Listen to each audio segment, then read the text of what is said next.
Yeah. So, dude, last show, you're crying already? Like, come on, Cody, we still have an hour of this. What are you doing? I'm not ready for this. What are you doing? I'm not ready for this. A lot of stuff has happened here, Yeah? I started off as for news, I was a finance anchor, after I became a PA, after associate producer for that, and then I did stuff for special broadcasting here. I remember the interview with Karl Rove, that was fun, and we did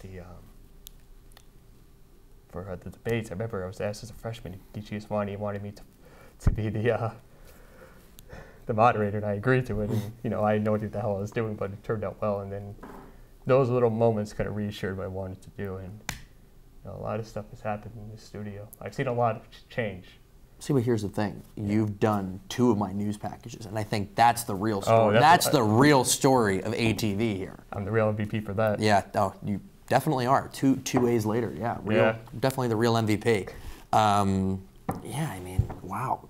Time really does go by fast when you're enjoying what you're doing, and you're surrounded by people who you like to be with. Yeah, I mean, well, they say when you enjoy what you do, you don't work a day in your life. That's my grandfather said. Herbie Kleiman. Oh, dear God. Oh, well, look at the time. We've been. We can't be on air the whole show. No, we can't. Are you thinking what I'm thinking? I think. Okay. Are we? I think we're on the same page. We're gonna do this here. Yeah, ready? This is SportsZone.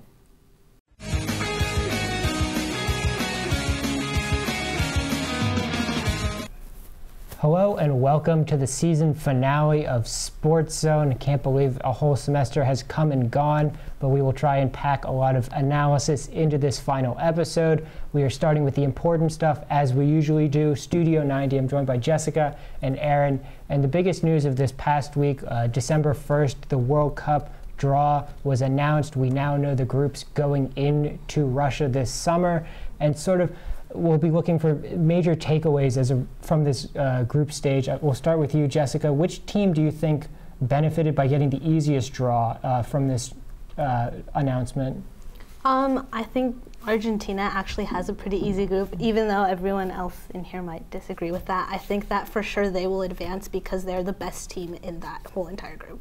Yeah, Argentina getting drawn with Croatia, sort of a dark horse team. Iceland, sort of everyone's underdog favorite, and a Nigeria team that's the best team in Africa and also a dark horse contender. But Argentina, with Lionel Messi and the talent that they possess, obviously can't be looked past, and they would sort of be expected to top that group. Aaron, do you think another team sort of benefited and got a really easy draw? I definitely think Uruguay got an easy draw getting in that Group A with Russia. Obviously, Russia were the weakest team in that first pot. And I definitely think Uruguay are going to finish top of that group just because, Russia obviously hosting the tournament got into that first pot, but definitely didn't deserve to be there. Yeah, that group sort of seems to benefit. Egypt there as well with them, and Saudi Arabia and Russia in that opening group, really a group of life, if you will. And that sort of, I think, is a takeaway from this group stage, there's a lot of groups of life and not necessarily too many groups of death. So Jessica, do you really think any of the favorites sort of got a hard draw or has a tough group ahead of them? I don't think so. I think more so like the reason that these groups are the group of life is because most of the teams are pretty even out. You don't really know who the second team that will advance in those groups is. But for the most part, I think all the top teams will expect to advance to the round of 16. Yeah, certainly when you see a lot of, that seems to be where the excitement will be, because you can sort of look at each group and sort of draw a line between teams who you may think will advance and maybe won't. But with that said, Aaron, do you think that there's any group that the quality of games, top to bottom from the group, will sort of produce the best, most exciting soccer to watch? I think the group with Germany is definitely a good group. Having Germany, Mexico, and Sweden in the group. Mexico and Sweden both pretty quality teams, and obviously having Germany, who are a world power, I think that group is definitely going to produce some good games. And also the group, I think Spain and Portugal being in the same group is going to produce one great game, obviously, because those are both two soccer powerhouses, and it's going to be interesting to see who finishes first in that group. Yeah, definitely. A lot of interesting things taken away from that World Cup draw. You have teams like England in Group B really sort of dodging a bullet, getting Belgium, Tunisia, and Panama sort of an easier group there.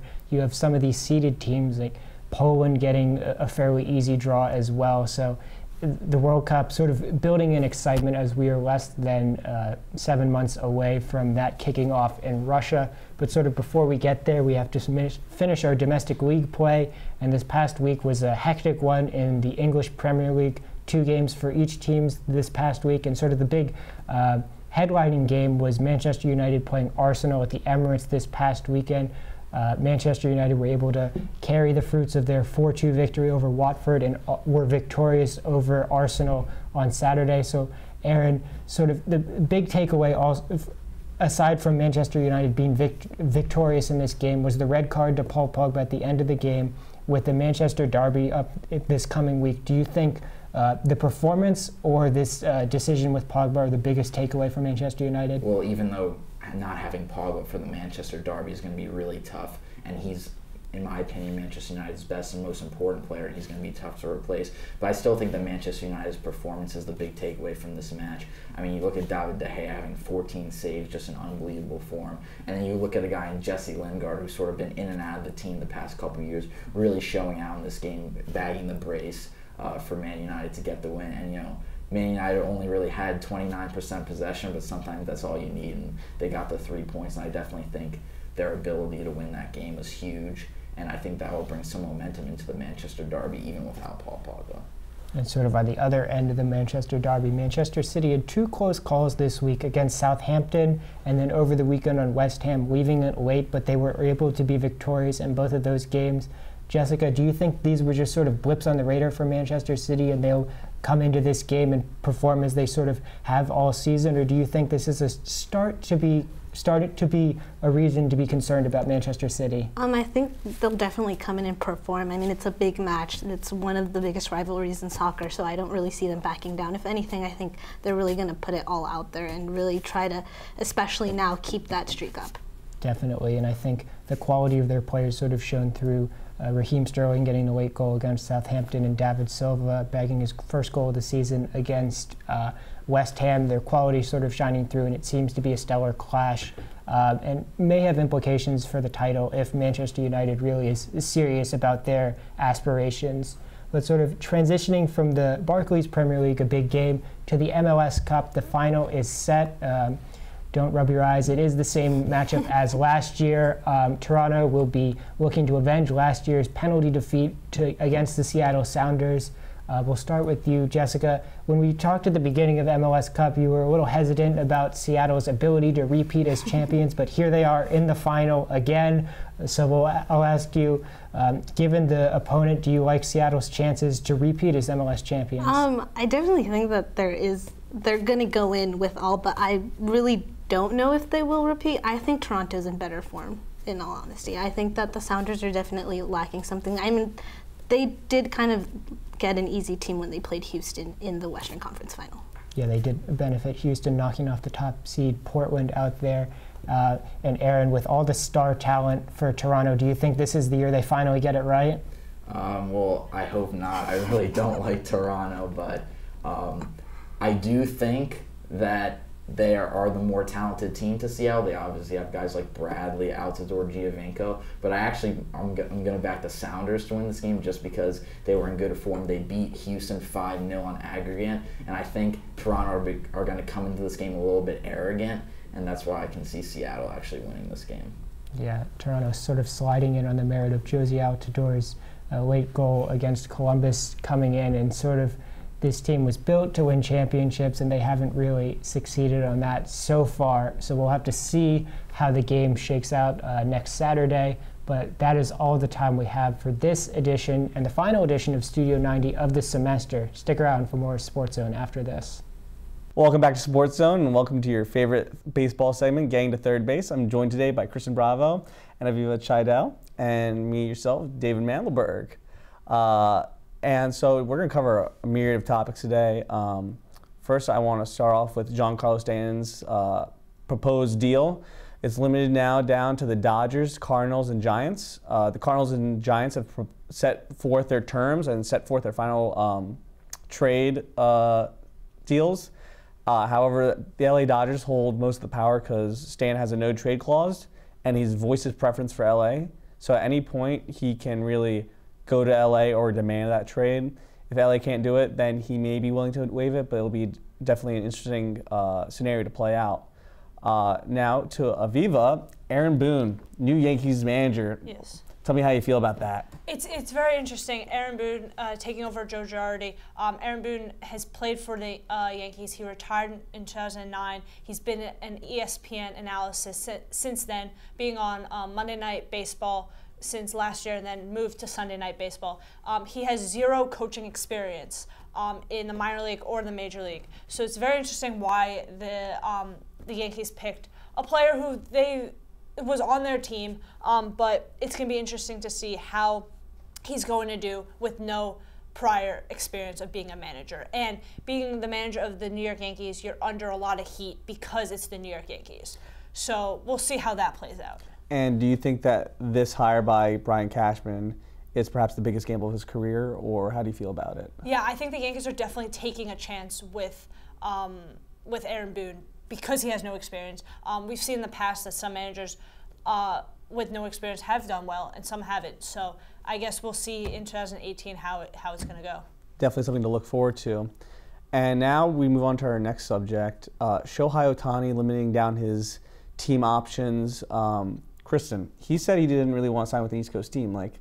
Do you feel that's a smart move for him, or is he limiting himself too much? So I definitely see both sides of the coin on this issue. I can understand why he would want to ease into the major leagues on a more small market team on the West Coast. He's closer to be able to travel back home if he plays for a team on the West Coast as well. On the other hand, I don't necessarily think that this is the smartest thing that you can do as a player trying to break into the MLB. I think big market teams, especially on the East Coast, especially in huge markets like New York, I think that's the best place where players can go to learn quickly what it's like to be in the major leagues, because there you have the pressure from the fans. You have a lot of pressure from internally and from the fans. So I think that if he wanted to really go to a team where he can learn quickly and maybe get sent back down to the minors and then come back up, and I think it would speed up the learning process for him if he were to go to a bigger market team on the East Coast. However, I do see where he would want to just ease into it somewhere in a smaller market. So I do see both sides of the issue, but I do think that he's limiting himself by only saying that he wants to play for teams on the West Coast. And in addition to that, there's more teams, I think, on towards the larger market side that have the potential to win. So I don't know if he just wants to go to a West Coast team and be a star of a team that might not necessarily contend. So I don't see that as a smart decision to just play for a smaller market team where you have a lesser shot of winning unless you play for a team like the Dodgers, as opposed to going to a team on the East Coast where you have a big market and a better chance to win. Very true indeed. Shohei Ohtani, the two-way player from Japan, has thrown over 100 miles per hour and as well as belted home runs in the Japanese league. It's definitely be interesting to see where he goes. Seattle is the current favorite. That's all the time we have today on Getting to Third Base. Thank you once again, and don't go anywhere. SportsZone will be right back. Hello, welcome back to SportsZone. This is our premier NFL segment, Going for Two. I'm joined alongside, as always, with Vince Salandro and Justin Sims. Guys, lots of interesting matchups took place here in Week 13. One of them kind of shocked, I guess, the NFL. You had the New York Jets hosting the Kansas City Chiefs, and the New York Jets pulling out the 38-31 win. The Chiefs have lost 6 of their last 7 games. Justin, is it time to start panicking in Kansas City? Yes, it really is. Not so much for Alex Smith and the quarterback in the offense, because he did throw 4 touchdowns this game, but they're clearly missing the absence of Eric Berry, and this defense is really suffering. And because of it, their pass rush isn't the same. Their linebacker play has been terrible, and outside of Marcus Peters, nobody in the secondary can cover anybody. So it is time to panic. Andy Reid tried, giving the play calling to somebody else. It seemed to work, but the defense is still in shambles right now. Yeah, definitely something that they want to figure out, especially when they started off the season 5-0. Many people expected the Kansas City Chiefs to be the team to beat in the AFC. That is obviously showing to not be the case. Swinging to a team that is now, I guess, the real team to beat in the NFC, you had the Minnesota Vikings taking on the Atlanta Falcons, and probably the most unlikely story, Case Keenum has led an NFL franchise to a 10-2 record and currently now the #1 seed in the NFC. Vince, is Case Keenum a final solution, and what is going on? What is the recipe for success with Minnesota? Well, I think it's all down to Case Keenum. There was a lot of talk about him just sort of getting to week 8 when they could take Teddy Bridgewater off of IR and just damage control, but they've rattled off 8 straight wins since losing in week 4. Case Keenum's looked better and better, and while the final scoreline, he didn't light it up. He threw 1 touchdown pass. They didn't really need to do that because their defense has been playing really, really well. They shut down Julio Jones, who had a breakout week 2 weeks ago, to really nothing. Matt Ryan and that offense couldn't muster anything. And, the Vikings are looking really, really smart. They chased Alshon Jeffrey in the offseason. That didn't work out. They wound up with Adam Thielen and renewing him instead, and he's now the 2nd leading receiver in the NFL. He is playing phenomenally well, and the Latavius Murray, the addition of him has really complemented Case Keenum. But I think it's all down to Case Keenum. That's really the success for them. Yeah, it's been a very interesting recipe for success, but something that's been working, really kind of relying on a lot of different pieces to get to now the number 1 seed in the NFC. Speaking of the team that had the number 1 seed until last night, the Philadelphia Eagles, at the time the 1-loss Philadelphia Eagles, fell in Seattle to Russell Wilson's Seattle Seahawks 24-10. Vince, I'm going to go back to you on this one. Do you think this is something, like foreshadowing something, or do you think that this was just a one-off for the Eagles? I think the bigger indication from this game is that the Seattle Seahawks are still the Seattle Seahawks, and that home fortress is sort of being renewed. Russell Wilson, sort of under the radar this year, has been putting off unbelievable numbers. He's accounted for about 85% of Seattle's offense, did that again last night. He's been a one-man wrecking crew, and I think on a national display last night, that was for everyone to see. He outshined Carson Wentz, who's been the front runner of the MVP candidate. And Carson Wentz didn't necessarily play a bad game either, but Russell Wilson is kind of showing he's shouldering that entire team on his back. And while the LA Rams may be at the top of the NFC West right now, the Seattle Seahawks are extremely dangerous and potentially facing a team like the Eagles, the Vikings, or a team like the Saints in the wild card round. Seattle is still a team to beat in the NFC. Yeah, definitely a team that's currently, I believe, they're in the first wild card position behind the LA Rams in what seems to be kind of a resurgent year for 2 teams in the NFC West. Both of those teams will meet in a couple weeks. Swinging down south, you had the battle for the NFC South, if you will. You had the New Orleans Saints taking on the Carolina Panthers in New Orleans. New Orleans pulling out the win 31-21. Justin, do you think that is going to be do you think that sealed the deal for the Saints? Yeah, I do. In terms of that division, yeah, I do, because they're showing that they don't need to win with Drew Brees. They can win with their defense. They can win with the running game. Mark Ingram, Kamara are a great 1-2 punch. It was actually kind of weird watching them because both teams' offenses mirror each other. They both have 2 bruising running backs, and then they have that quick guy coming out of the backfield, McCaffrey with Carolina, Kamara with the Saints. But the firepower that the Saints now possess, because they have a running game to go along with Mike Thomas and Drew Brees, is starting to be too much for most teams. Yep. Now the Saints still sitting with 3 losses currently. In the top 4, obviously, we'll get a home game as the playoffs soon approach.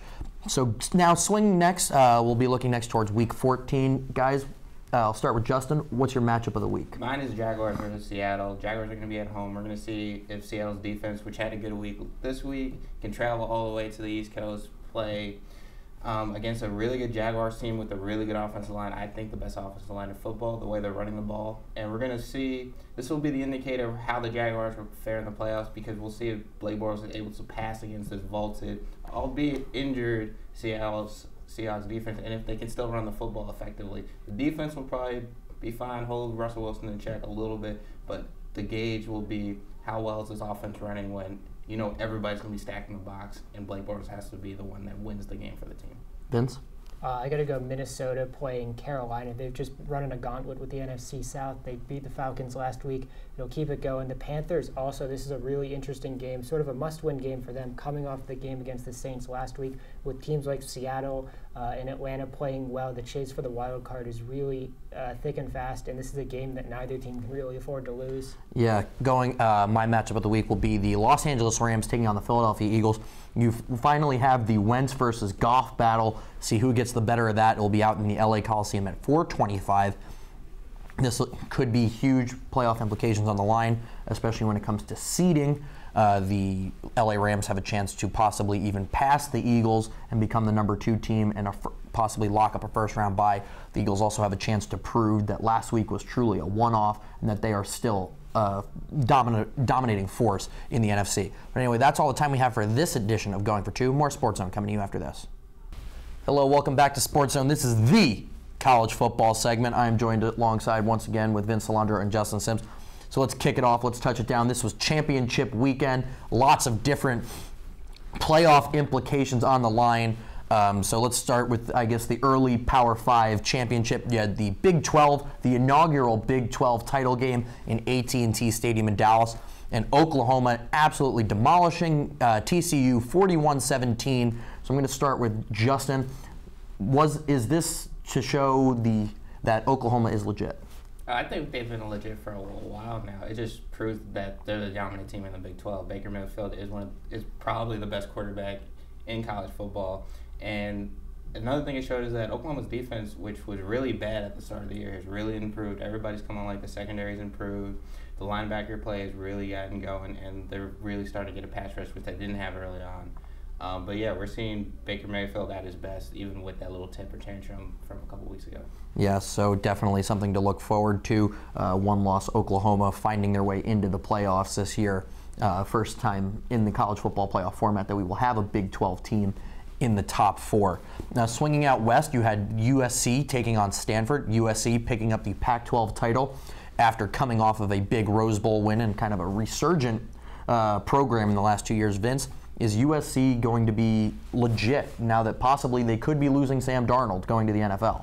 I think there's pieces there, but I think the underlying thing for USC has to be disappointment. This was sort of the year because it was Sam Darnold's last year before he would declare for the NFL draft, and the pieces were all there. And this is a team that's really underperformed in big games all season. So I guess they learned from their mistakes and they were able to win in the Pac-12. But I think the ultimate takeaway for a team like USC is disappointment or thinking about what could have been. Because you look at other teams in college football this year, there haven't been really great teams, and you see a lot of one-loss teams getting into the playoff, not a lot of great teams. So USC's got to think it's a missed opportunity. Yeah, if this year was a non-playoff year for the Rose Bowl, USC would be headed back to the Rose Bowl. But unfortunately this year, the Rose Bowl and the Sugar Bowl serve as our playoff semifinals.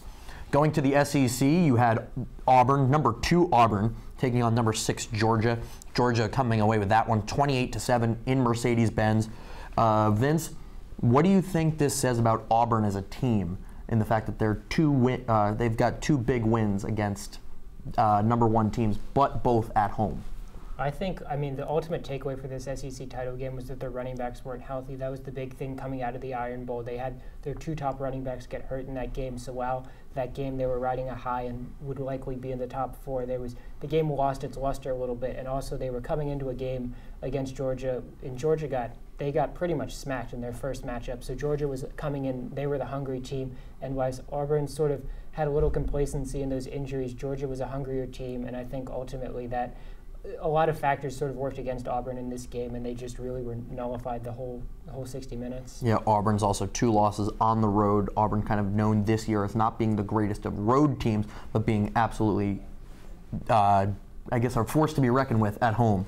Swinging to the 2 nightcaps, 2 of the, I guess, more heavily playoff implicated games. You had the Big Ten title game, Ohio State taking on undefeated Wisconsin. Ohio State coming away with the Big Ten title this year. Justin, so does this validate that Wisconsin is not the team that a 12-0 record would show? Yeah, I mean, the biggest problem I saw watching the game is that Wisconsin can run the ball effectively on anybody, but because of their quarterback play, they can't throw it. And then you saw when the game came down and they were going on that last-second drive that they were just struggling to throw the football. Even the touchdown before, they tried to roll out, but the quarterback's just not effective. They needed more balance. They didn't have that. Ohio State exposed them with that. They stacked the box. Wisconsin was effective, but not effective enough. Yeah, Hornibrook, one of the FBS leaders in interceptions this year, so definitely something that Ohio State and JT Barrett, the conductor, exposed. So swinging to the ACC title game, you had Miami taking on Clemson, the defending national champions taking on the turnover chain, and it was an absolute clinic put on by Clemson. Clemson coming away with the ACC title once again. Vince, does this validate that Clemson might now be the best team in the country? I think, yeah, that was something we thought going into this game, and their performance left no doubt about that whatsoever. While the merit of their win, sort of we talked about all season, Miami kind of scraping by the skin of their teeth and then winning big against teams like Virginia Tech and winning big against Notre Dame. We kind of thought that Miami maybe was a better team than they were, but they slipped up. But I think Clemson, without a doubt, in a sort of weakened college football pool, they are the team to beat, and they have, behind Baker Mayfield, the most competent quarterback of the teams in the playoff with Kelly Bryant. Yeah, the top 4 this year. Clemson taking on Alabama, one-loss Alabama, but also not a conference title winner. We've seen this before from the committee, so it's once again the same as always. So you have Clemson and Alabama in a national championship rematch in the Sugar Bowl, and then you have Oklahoma taking on Georgia in the Rose Bowl, and that'll be determined. The winner will go on to the college football national championship game. But anyway, that's all the time we have for this edition of the college football segment. More SportsZone coming to you after this. And welcome back to SportsZone. This is our NBA segment, Throwing It Up. I'm joined here by Justin. So we'll start off by going to LA, talking about the LA Clippers. A lot of people at the beginning of this year had the LA Clippers as sort of a dark horse in that Western Conference, but it hasn't panned out. They've had a lot of injuries. So Justin, what do you think is going on with the Clippers, and what should they do in the future? Well, of course it's the injuries, and as a team that really has no young players and nothing to develop, they really kind of need to just pack it and trade everybody, trade DeAndre. See if you can get anything for Austin Rivers. I know Doc is trying to play his son, but Austin is really not a good basketball player, especially on this team. You're going to keep Blake Griffin. You gave him the $175 million. Maybe you can attract a star. It's a loaded draft. See what you can get for the pick. See if you can get him another first-round pick. At this point, it's looking like a lost season for the Clippers. Yeah, you talk about the sort of Doc Rivers and Austin Rivers dynamic. There was a lot of talk with the Chris Paul trade that one of the reasons Chris Paul was unhappy with the Clippers was because of that dynamic. So that's definitely something to look for in the future. Keeping in LA, talking about the LA Lakers, Lonzo Ball, he's still struggling. He's still shooting terribly. You saw that play with Jamal Murray at the end of the game, disrespecting Lonzo Ball. So, Justin, I just want to know your opinion. What do you think's going on with Lonzo Ball right now? I think Lonzo Ball it's twofold. I think Lonzo Ball's been the victim of his dad's mouth. I mean, everybody's coming at him. He's really not getting the same treatment as every rookie. I mean, most people come at rookies, but nobody's coming at a rookie like Lonzo's getting taken out. And then, he can't shoot. He's actually a pretty bad NBA player at this stage, average, below average, but for the number 2 pick, you're not supposed to be below average NBA player. Jordan Clarkson usually ends the games for the Lakers. He can't shoot. His form is pretty bad. It goes over from the left. It starts on the right side, goes to the left side, ends back on the right side. That looks like something my 10-year-old brother, shoots when he's in the backyard and he doesn't play basketball. So it's just a problem of he's not aggressive enough. His dad overhyped him, and he can't shoot at the moment. So yeah, you talk about Lonzo Ball shooting, which is interesting. In college, he shot 55% from the field, 40% from three-point, but obviously that hasn't translated to the NBA. But staying in the Western Conference, the Oklahoma City Thunder, they get Carmelo Anthony and Paul George this offseason, but it's still not working for them. The dynamic just isn't going well for them right now. So, Justin, what's going on in Oklahoma City right now? I think the biggest problem is that they need to identify who's their Chris Bosh, who's their Klay Thompson, Kevin Love, if you will, in terms of when Kyrie was there. That really it's not Russell Westbrook and Paul George, I'll tell you that much. And that's the biggest problem with Carmelo Anthony. They start off games great. They were one of the best first-half teams in the NBA.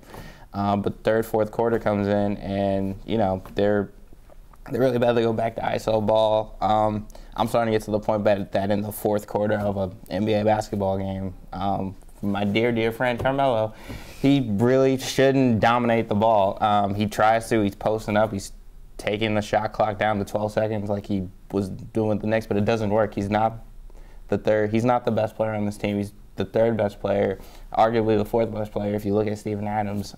He should be a spot-up shooter, grab some rebounds, post up when, Westbrook and Paul George aren't going, but he's not, doing that. And also Russell Westbrook, when doesn't have the ball in his hand, he's pretty bad in terms of he just stands around. He doesn't cut. He's not a reliable enough shooter. So they're struggling from that point. And so Billy Donovan has to be able to make adjustments, and he's not doing that at the moment. Yeah, you talk about Carmelo Anthony. A lot have questioned his ability to win, his ability to go late in the playoffs, and maybe, that talk is coming to fruition right now with the struggle of the Oklahoma City Thunder. But switching over to the Eastern Conference, at the beginning of the year, many were worried about the Cleveland Cavaliers, who were struggling, but they've gone on a little run right now. Still, the Boston Celtics are top of the Eastern Conference. So, Justin, right now with the Celtics still playing well, the Cavs streaking, who do you think is the favorite in the Eastern Conference?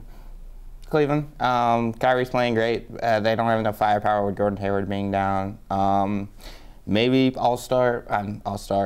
Trade deadline comes around. Pelicans start falling off. Maybe they make that trade for Anthony Davis. If they do that, they're my favorite. But until LeBron ages or shows any sign of weakness, Cleveland's going to the finals in the Eastern Conference, even with the better improving Detroit, Boston. Heck, even the Knicks and the Heat are actually decent this year. So, the East is actually better than the West, but the King still reigns in the East. Yeah, you talk about the Eastern Conference being pretty deep.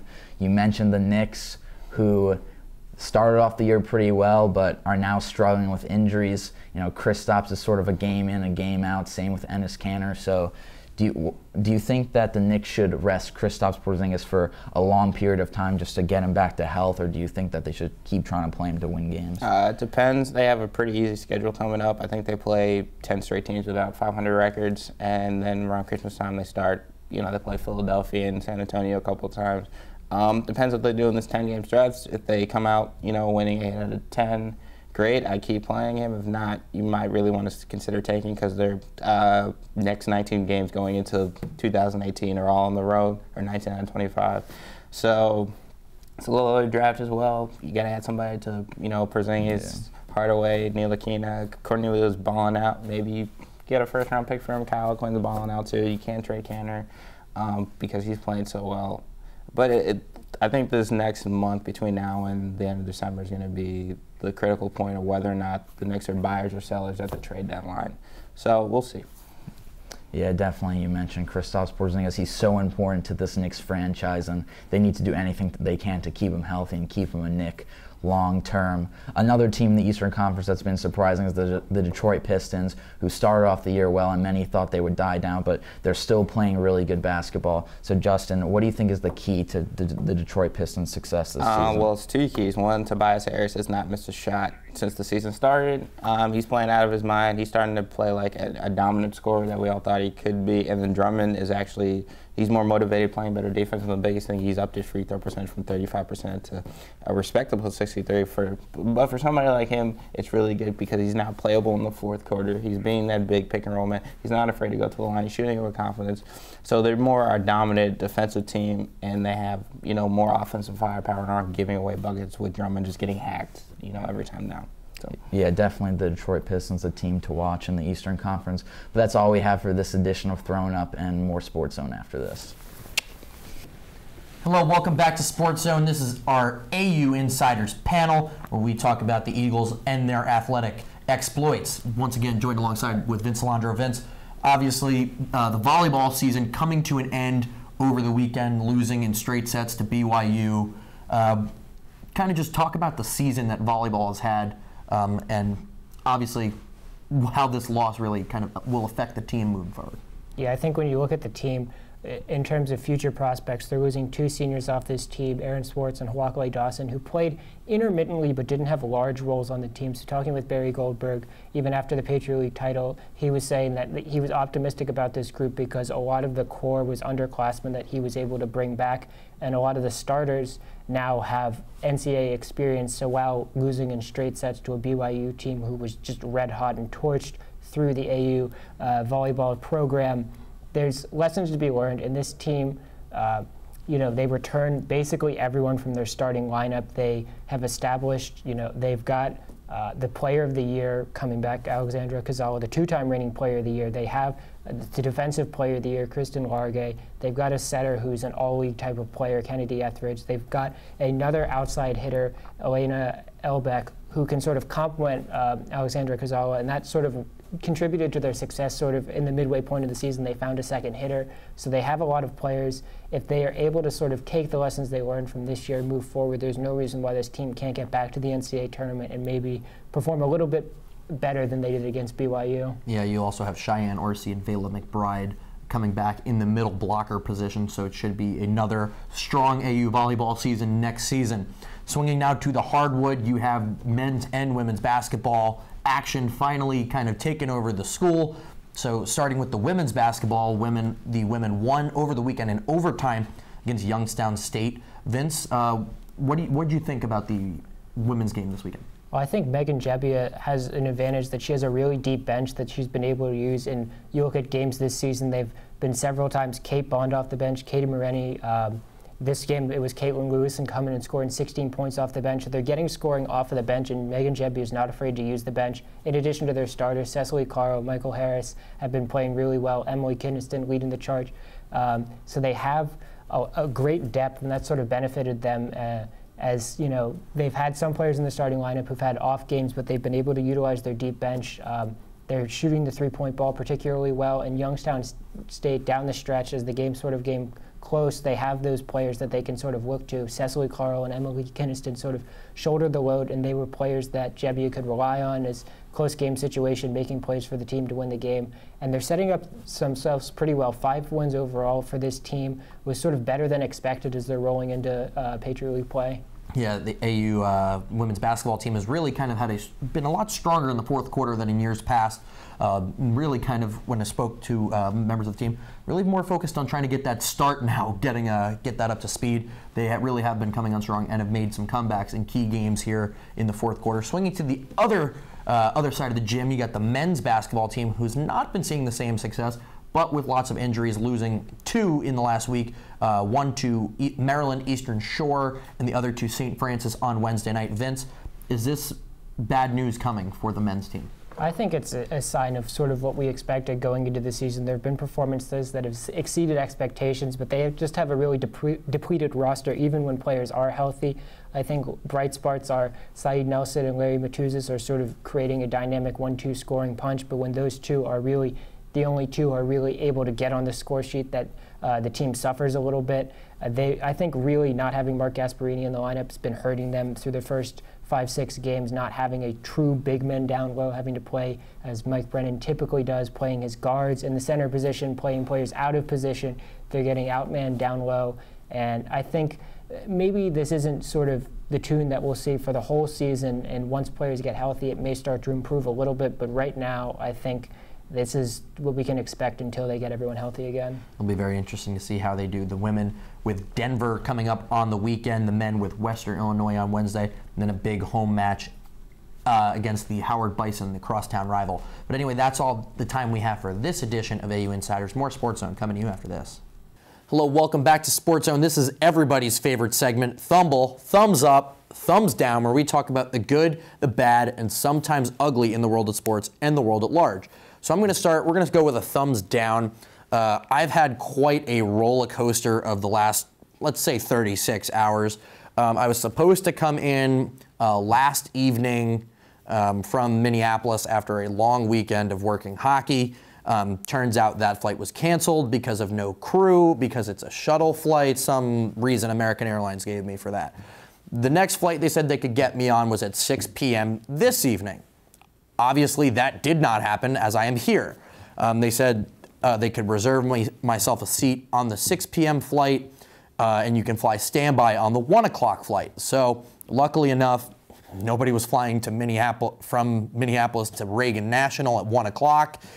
So I got on the plane to get here for this show, and found out right after our NFL segment at 6 that my flight that I would have been on tonight would still be on the ground in Minneapolis and is currently delayed 4 hours and probably going to be canceled as snow is expected to cripple the Twin Cities area this evening. So I'm here. It's the last episode. I couldn't miss it. I've changed like 2 or 3 different flights to get here. Had to email my professor for the class that Chris and I were in last night at like 1 a.m. Pretty much spent the night in the airport because there was no way I could get a hotel. So, yeah, running on adrenaline right now. I'm amazed at how I'm awake. But thumbs up to the fact that it was a great weekend in Minneapolis for, I guess, myself. We had a good time. I worked with a lot of great people, and I appreciate people taking me in and hanging out and having a good time. So coming back to the sports world, thumbs up to the New York Jets. They won. I don't know how to feel about this. Like, we beat the Kansas City Chiefs. I thought this was a clear loss. You know, the tank was on. I'm still pro-tanking, but at this point, like, now we got to win because, you know, we're still only 2 games out of the wild card. We've already won 6 games. We might as well just win as many as we can and maybe make a playoff push. Probably not going to happen. The Jets are going to go like 7-9, 8-8. We're going to pick like 15th.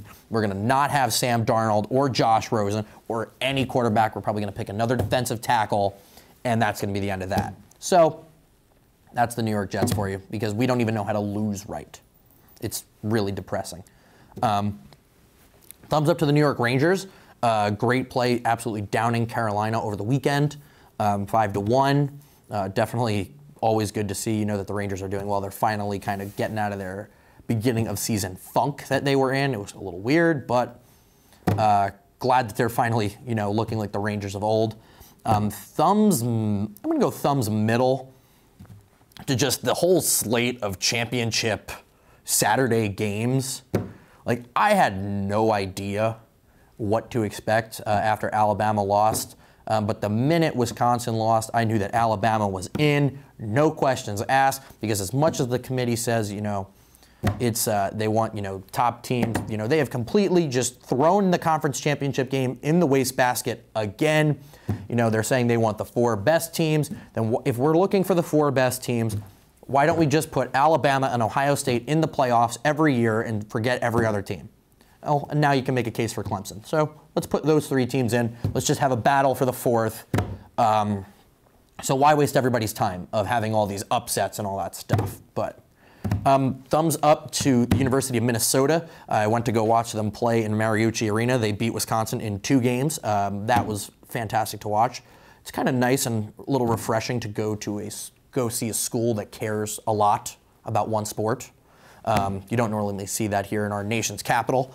But yeah, other than that, I mean, thumbs down to Jake Elmsley because he sucks. I mean, I would be remiss if I did not mention that. And I'm going to go thumbs up, double, triple, however many. We'll go infinite thumbs to Cody. Wow.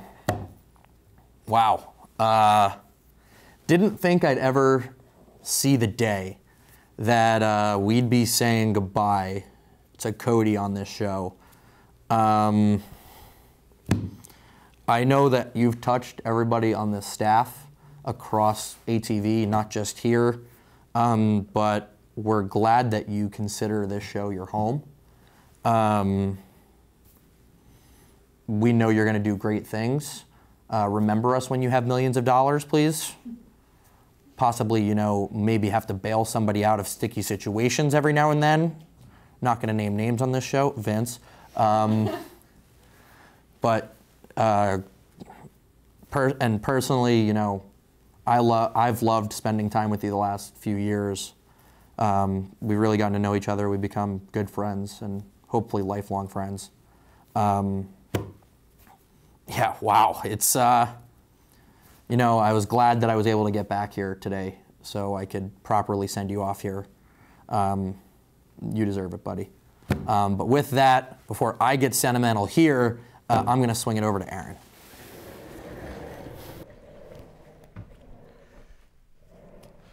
Alrighty, so I'll start off by talking about the World Cup draw.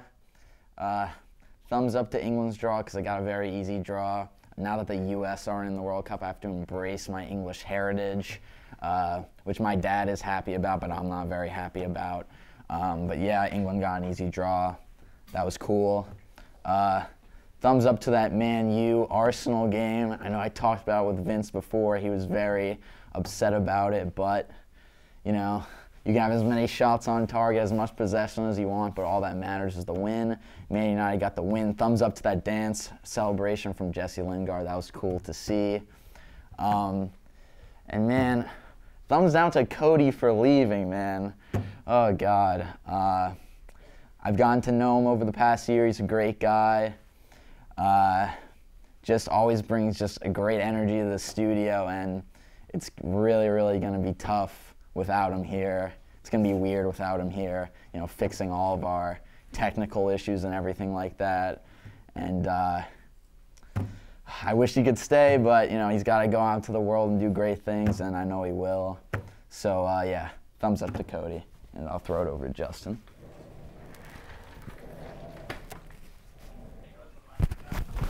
Why did that post? So,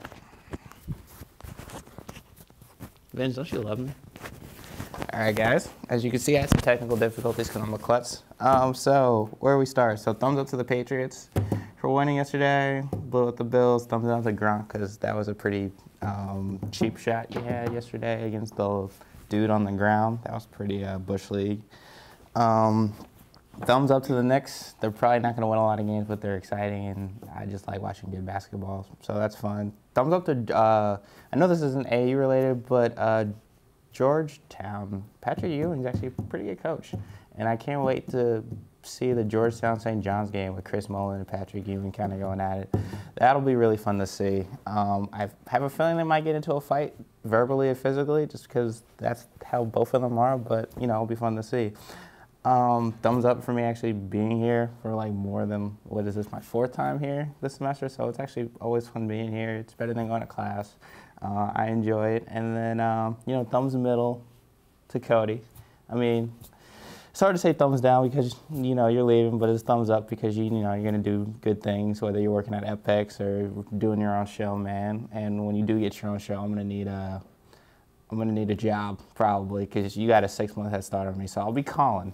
But, you know, man, you've been great. You helped me out with that class, so I don't have to take Cone. So thank you for that. And, you know, just being around, working on my group project, it's been great, man. You're really funny, really, really lighthearted, just a really good overall person. It's been a pleasure to know you.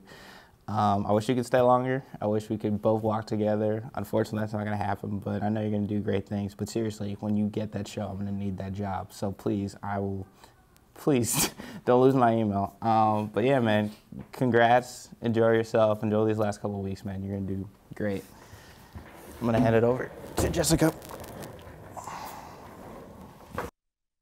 So I will give a thumbs up to the Seattle Sounders for making it to the MLS Cup final. I still don't really think they're going to beat Toronto just because I think Toronto's the more talented side, but I really hope they do. Thumbs up to the Seahawks for beating the Eagles last night. That was a great game to watch. Also, thumbs up to Cody, who is an incredible person to have to be part of SportsZone. He always helps us out with all of our technical issues. I really don't know what we're going to do next semester without him. But I know he's going to do great things, and I'm so happy for him and so excited to see everything that you're going to achieve. Here's it.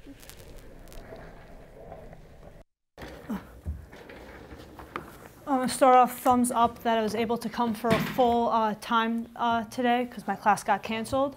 A thumbs up that this past weekend was my birthday. I turned 22, so that was exciting. Thumbs down to the New York Giants.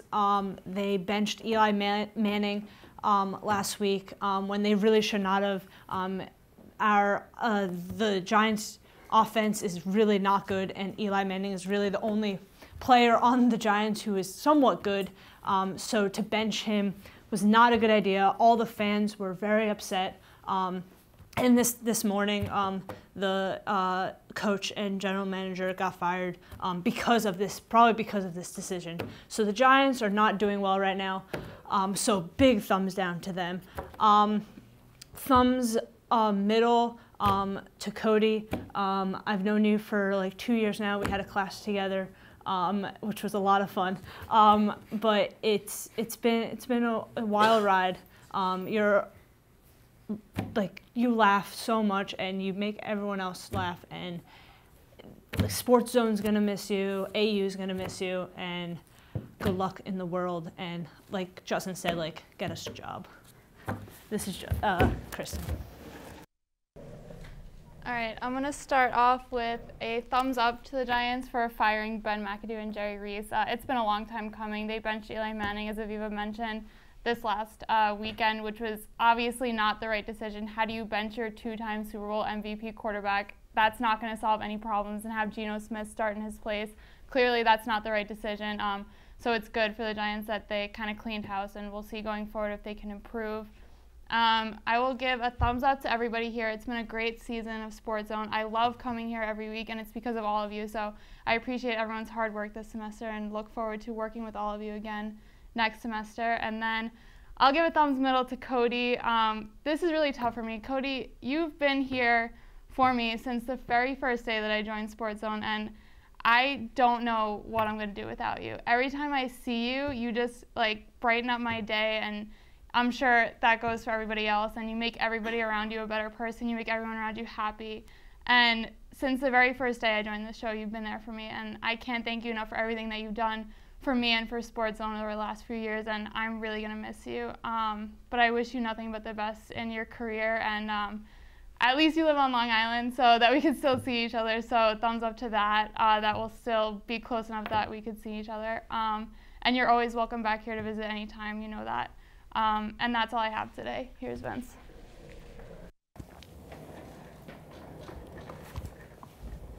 All right, so I will start off with a nice thumbs down to Arsenal.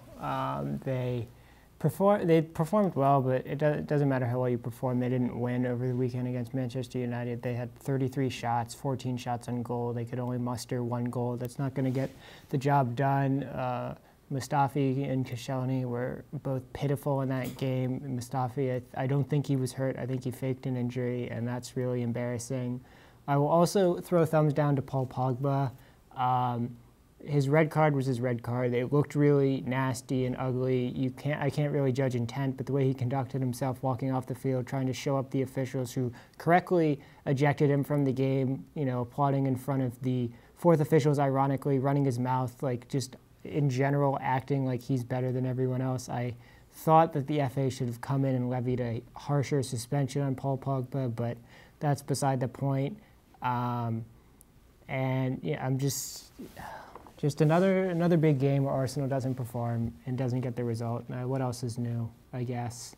I'll go thumbs up the World Cup draw. It's not necessarily exciting, but I think especially the group with Argentina, Iceland, Croatia, Nigeria will be really fun to watch. All those teams have a really good shot and a fighting chance. And even though nobody here believes me and everyone looks at me like I'm crazy, Poland is legit, and I will say that until the day I die. Robert Lewandowski is the greatest striker in the world.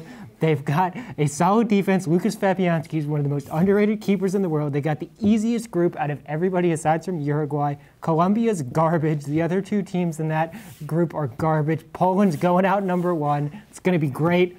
I'm going to come back after I graduate, after the semester, and just rub it in everyone's face when Poland makes it to the quarterfinals. It's Poland. That's all I have to say. Poland. Thumbs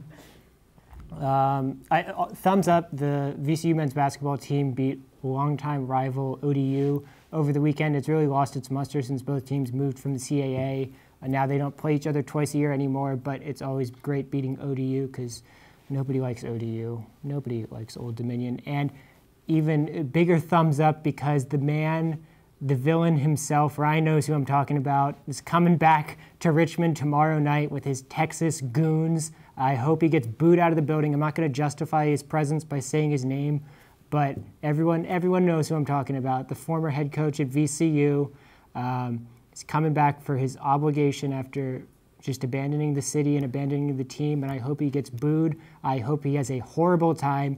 I hope he does not enjoy his return trip because he left on such contentious terms that he's just despicable. I don't believe anything he says anymore. He's a liar. He's a two-faced nothing. He went to the Final Four with Anthony Grant's players. I'll say that till the day I die. He rode on the coattails of others, and I don't like him, if that wasn't clear. But on a positive note, I don't want to give it a thumbs down. I just want to say, Cody, thank you for everything you've done over the past few years. you know, I don't think it's a secret that when you came to SportsZone started becoming a funner, happier place that I, you know, enjoyed coming to, looked forward to coming to every week. Cody was a big help. I don't think it really gets shown on screen how helpless, you know, in leadership I have been, and Cody has really been there helping with every and any technical issue. But just on top of that, Cody's a kind soul. He's just a really genuine human. He makes other people happy. He just always walks around with a smile. Cody is the man. I don't even want to think about, you know, tomorrow, because that we have to do SportsZone without Cody. I'll say it now, and I mean it always. Cody, you are SportsZone, and you will always be SportsZone. So I think, you know, instead of talking about him, I will let Cody speak for himself and round out his final SportsZone. Cody, we're really going to miss you, buddy. I'm like sick to my stomach, the thought that this is really happening. But I made a promise to everybody here at SportsZone. I'm going to give a thumbs up to sports. Specifically, the Wisconsin Badgers. You guys went 12-1 this season. You played a tough game against OSU, but you know what? You guys still had a great season and great job. Was I right? Yes. Good. By the way, there was nothing on the teleprompter. I memorized all that on Google before I came here. But on a serious note, I don't even know, I think I ran out of tears. This is my last show. I'm just for SportsZone, but for I hate crying on camera, like in front of ATV. This network has changed my life. I came in as an economic major, and I did not know what I wanted to do with my life. I met Abby Weaver, Geechee Aswani, were two major influences who got me into ATV and into news, and I just want to thank those two specifically. I want to thank Madeline Terani as well, Brandon Grayman for teaching me a lot of the tech stuff. I want to thank Deepak, who got me in SportsZone, and I want to thank the SportsZone family who took me in, and I really had the best time of my life here. And it's so hard to say goodbye, because I really consider you guys and ATV my family. Because there was a time where I was really, I was sick one time, and I turned to television in general, and ATV really helped me find my passion. I was working on Wall Street, being miserable, just trying to make money, but ATV taught me I could enjoy my life, work in something I really love and I'm passionate about. I study entertainment now, and now here I am. In 2 weeks, I get to talk to, in my commencement speech, talk about television and what everybody has done for me. So I just want to say thank you to ATV and all the people. But specifically now for SportsZone, thanks to Vince, Ryan, Kristen, Jessica, Aaron, Aviva, Justin. This has been SportsZone, and I'm Cody Lewis Cohen, signing off of ATV.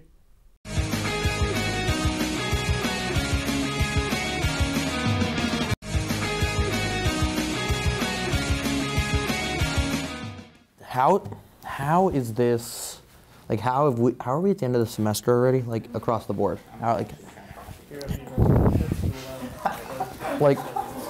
No, trust me, like, I'm like happy too, like, work-wise, like, it's a break coming up, but like everything else, it's like we're like already 14 weeks through this thing already. 4 months away from graduation, 5 months, 6 months. All right, why are we getting sentimental here? Oh, you guys, you kidders.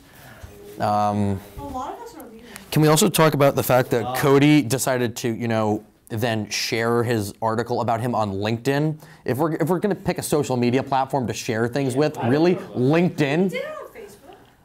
Yeah, but like I got more notifications about Cody hitting share on LinkedIn than across the board Cody on social media with this thing. Oh, I don't have it. It's a great headshot of you though. Yeah, you're. I know. So, Cody, tomorrow, special preview of your speech. It's Wednesday. I'm excited to see it. Great moments are born from great opportunity. No, it's not going to be the Herb Brooks miracle speech. All my friends make fun of me for it. What? What clip? What clip? I can't hear you. I can't hear what you're saying. You might need to turn it on. Wait. Yeah, I can't hear what's happening back there. Hold on. I don't know where the on button is. Sorry. Alright. Damn it, guys. Where is the on button to this thing? The volume switch. You need to learn, Aaron, because you're taking over. So. I know, man. Because you're not plugged in. Oh, that will do it. It's all teaching moments. All teaching moments. Oh, okay. Now I can hear. Yeah. You showed that video to Britt, and now when I went like this for throwing it up, and now like all my friends make fun of me for it. Like every time they see me, they go like this. Your friends watch SportsZone? Nah, they don't watch it, but like they saw that one clip. Yeah. Yeah, nobody watches it. My parents don't even watch it. Do they? Is that like the 20 views we get on our videos?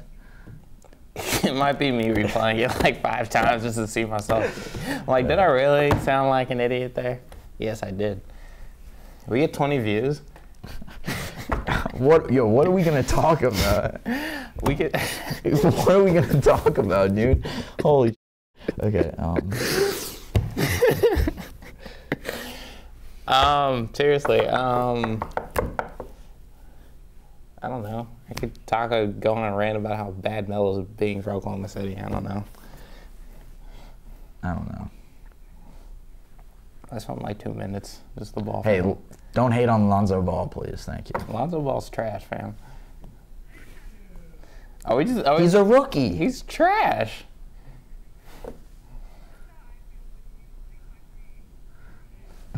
He's a trash rookie. Wait. No. I feel like we're not ready. I feel like me and you're just gonna have a debate about how bad Lonzo Ball is. All right, we'll talk about Lonzo. All right, we'll open up with Lonzo. And then just roll. If something comes in your head, just say it, and I'll have a response to it. I promise you.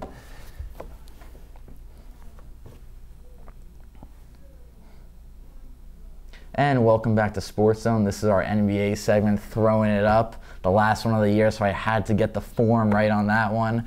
I'm joined by Justin. So we'll start off by talking about sort of, I don't know. We're gonna restart that. All right. We're gonna start off by talking about, and then I just had nothing to say. We could talk about the Clippers injuries. So Justin, what do you think the LA Clippers should do about their current situation? I mean, I think they should just, fold it in the tank, trade everybody who's not named Blake Griffin, and go for it. I know Doc really likes playing Austin Rivers. I think he's making up for lost time not being around his son growing up. But Austin Rivers is pretty trash. Really, Austin Rivers is actually kind of bad at basketball. He's an okay defender. I'm sorry. I had it if you weren't laughing. You literally said he's trash. He's trash. Have you seen him play basketball? No, he's bad. No, he's trash. Hey, Meredith. Oh, hey, how's it going? You're honestly the last person I was expecting to see. Bye. I'm gonna keep saying he's trash, no matter how many times we do this segment. I won't laugh this time. All right, cool. All right. But he's legit trash. All right. Let's. That's going in the blooper reel. We're doing this again. End of the year videos, which is like tomorrow, right? The whole party. Yeah, you got to put that in there tomorrow. Okay. Cut off. It's like a All right, Cody, let's get it going. Loss for you. I was thinking like a cheeseburger. Here we go. But sure. Oh my God. There's too much going on right now. Like, I can't. Welcome back to Sports. Oh, we. Okay. All right. I was not like ready, but it's fine. Okay, you ready? Yeah, we're ready. I'm ready. Welcome back to SportsZone. This is your favorite baseball segment, Getting to Third Base. I am joined today by Kristen Bravo and Aviva Chidel. I mispronounced it. No, you didn't. Chidel? Okay, all right, I'm sorry. Who's gonna win? David Ospina is their goalie, so they're garbage. They're still better than Poland. Yeah. Poland are not good. Poland is fantastic. Poland are not I am good. like, I'm gonna drive here in the summer. First episode after I graduate, just gonna come back and gloat about how well Poland does in the Portugal World and Cup. Spain got an easy group. Yeah, they. True. Mexico got a tough draw. Yeah. England really England benefited. lucked out. They really lucked out. France's group is pretty easy too. Everybody's Like they're all the all the groups. there's just like so many bad teams that it just like Wait, worked who's in out. Argentina's group again? Croatia, Iceland, Croatia, Nigeria. and Nigeria. a Nigeria's. tough group. I love Nigeria. Nigeria, I would love yeah. to see Nigeria advance. Nigeria are good. But that's probably like They're the- toughest group. they're the best. Yeah, that's the toughest group just because like the other 3 teams are so Yeah, no, even it's out. the toughest group because like all 4 teams are like quality. And like you could see like Nigeria's probably like one of the best teams in like pot 4. Like you could feasibly see any combination of those 2 teams advancing, Yeah, and it wouldn't be like out of the I mean, realm. Argentina are gonna make it. Yeah. No, they are. No, They will. I think they Argentina will. have a chance to win the whole thing. Oh, bull. No, I really do. I actually think they have a chance to win the whole thing. They have a good team. They do. They have what? They always have a good team. They never win. No, I mean they made it to the final last time. Di Maria yeah. got hurt. Had he not gotten hurt, I feel like that would have been like Who? a last World Cup, Argentina versus Germany. Had Di Maria not gotten hurt, I feel like he would have made a big difference in the game. Also, when you have Messi, it's just Yeah. Yeah, but like Messi has played like 2 good games in the World Cup in his life. He played well that's against. just not true. He won the player of the tournament in 2014. He scored like 5 goals in the group stage. Then what Yeah. else did he do? What else did he do? He created the goal in the round of 16 and in the quarterfinal. Semifinal, okay, he was okay. And the World Cup final, if it wasn't for Higuain, he'd be lifting the trophy. There is no way you can objectively say Messi played well in the final. That is. Vince, Yes. do you have an IFBN? Yes, I have an IFBN. Can you hear on? Check it. I'm fairly certain it's on. Okay, well, Kristen's going to talk through it and let me know if you can hear her. Yes, I can hear you. How much time do you want? I guess like 7.5 probably. 7.5. That's a lot. Jesus. We just I can't believe. Like, am I blind? I just. Okay. All right, we're going to air in 5 seconds. So.